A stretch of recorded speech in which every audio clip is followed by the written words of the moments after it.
সন্দেশখালীতে ভোলা ঘোষ কাণ্ডে গ্রেফতার করা হয়েছে আরও একজনকে। গ্রেফতার ঘাতক ট্রাকের খালাসি গোলাম হোসেন মোল্লাকে গ্রেফতারির সংখ্যা এই নিয়ে বেড়ে দাঁড়ালো ৩। সন্দেশখালীতে ভোলা ঘোষ কাণ্ডে গ্রেফতার করা হয়েছে আরও একজনকে। গ্রেফতার ঘাতক ট্রাকের খালাসি।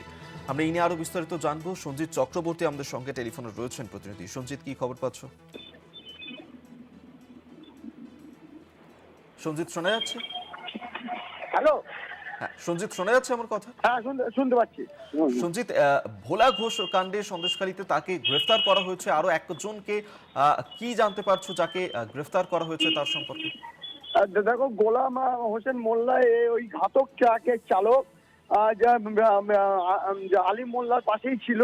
এই বিশেষ করে গোলাম হোসেন মোল্লা, যাকে ইতিমধ্যে কিন্তু পুলিশ গ্রেপ্তার করেছে সন্দেশখালী এরিয়া থেকে।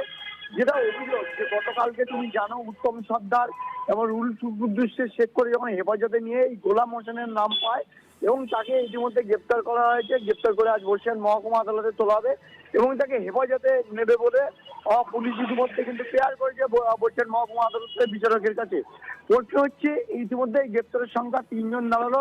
আর গোলাম হোসেন মোল্লাকে তদন্তকারীরা মনে করছে একে হেফাজতে নিলে আরো নতুন কোনো তথ্য উঠে আসে কিনা সেটাও দেখার।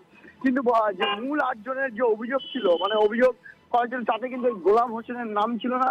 এমনকি গতকালকে যে ২ জন গ্রেপ্তার হয়েছিল উত্তম সর্দার উদ্দেশ্যে, তাদেরও নাম ছিল না। কিন্তু এই ৩ জনকে অ্যাসোসিয়েট হিসাবে সন্দেহ করে পুলিশ মনে করছে তদন্তকারীরা যে এরা এর সঙ্গে পরোক্ষভাবে এই ষড়যন্ত্রে লিপ্ত ছিল।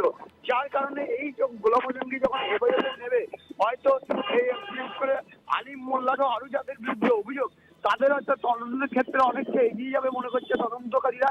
ইতিমধ্যে তাকে বরিশাল মহকুমা আদালতে আনা হচ্ছে এবং তাকে হেফাজতে নিয়ে নতুন করে তথ্য খোঁজার চেষ্টা করছে বরিশাল পুলিশ জেলার তদন্তকারী অফিসাররা।